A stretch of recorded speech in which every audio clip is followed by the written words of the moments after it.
London certainly has its benefits, especially if you're young, you're starting your career, or you're looking for that sort of expansive growth in your career and in your life. But when I moved to London 10 years ago, I always knew that it would be temporary.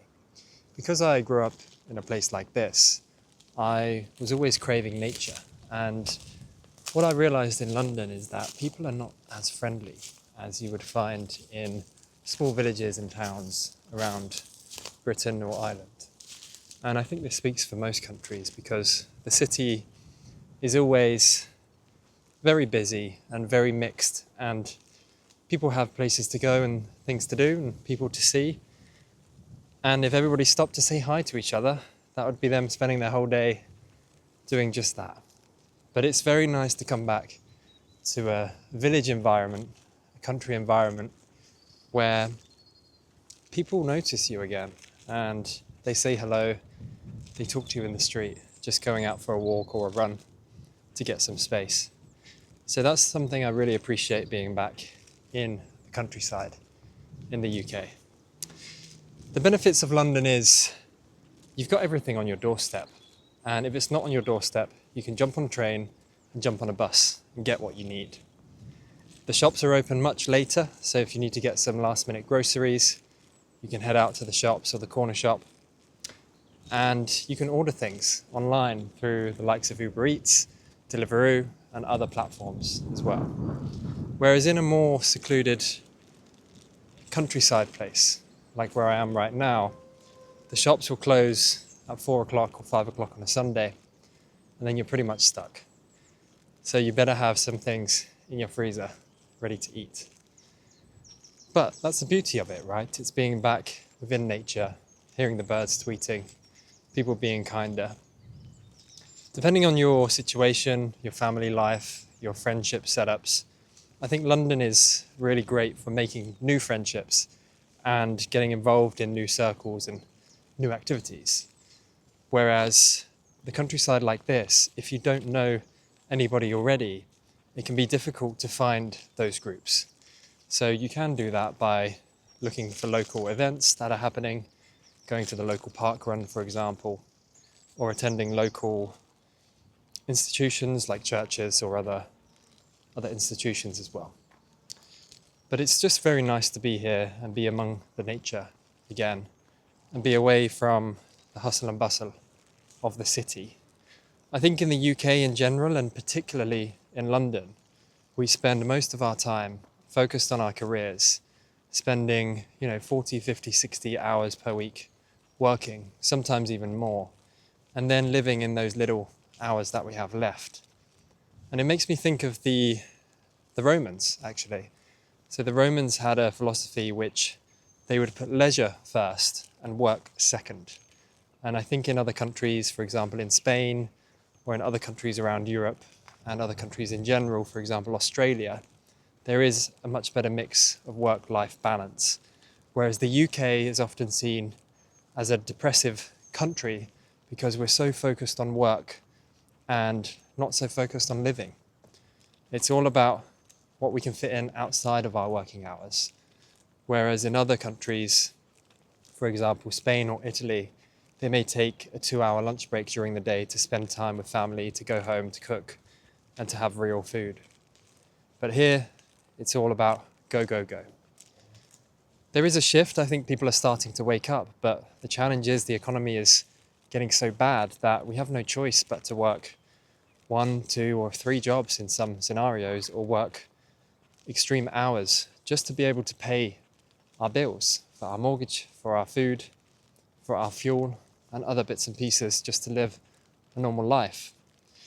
A lot of people I met in London, they were really struggling just to make ends meet. They were sharing houses or flats, so not even having access to their own apartment or their own house, unable to get on the housing ladder because it's just too expensive, unless they're in a relationship with somebody who's also committed to buying a house.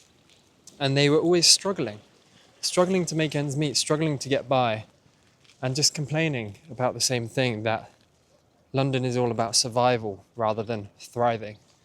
Now, this is not the same for everybody. Of course, it depends on how much income you have and also your lifestyle expense. Everybody's on a different scale.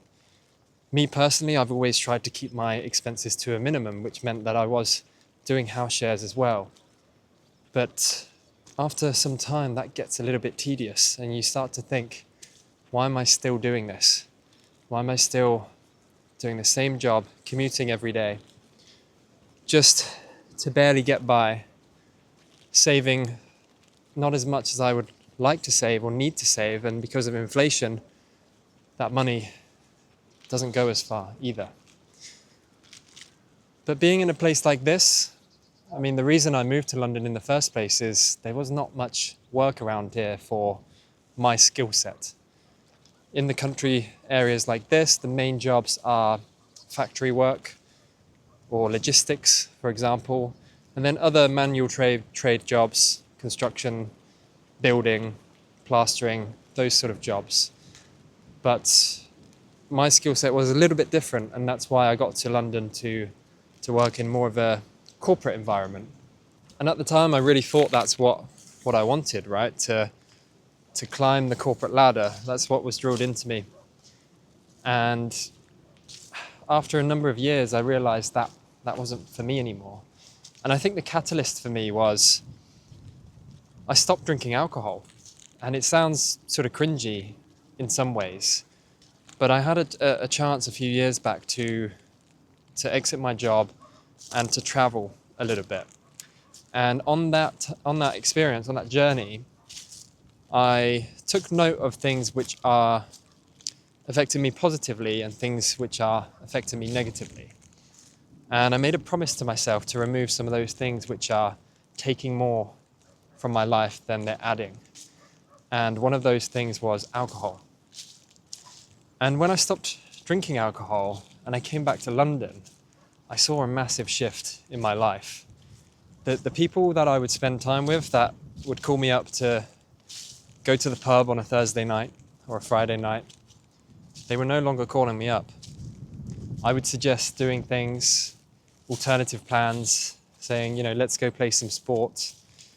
Let's do something different.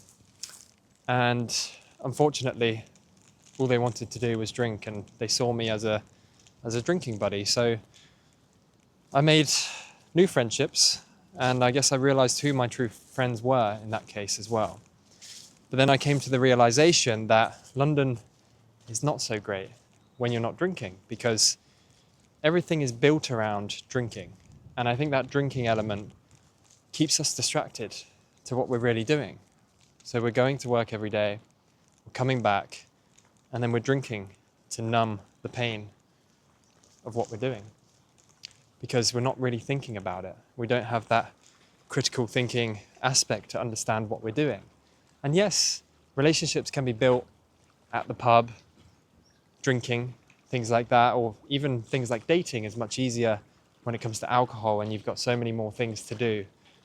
Like, let's go for a drink is one of the most common lines I've used or other people have used when arranging a date. So alcohol was a big aspect for me, and being back here, not drinking doesn't feel like such a limiting thing anymore, because people are more open to walking in nature and doing different things than just going to the pub and drinking. So that's some of the key differences, I think, between London and a village lifestyle. But if you like nature, you like to get out in the open, in the green, of course, weather dependent in the UK, then I really encourage you to check out a smaller town or even a village. Of course, you may need things like a car to get around, and you may have to adjust to the lifestyle. But overall, I think as we grow up in life, we start to realize that being confined in a city environment may not be for us.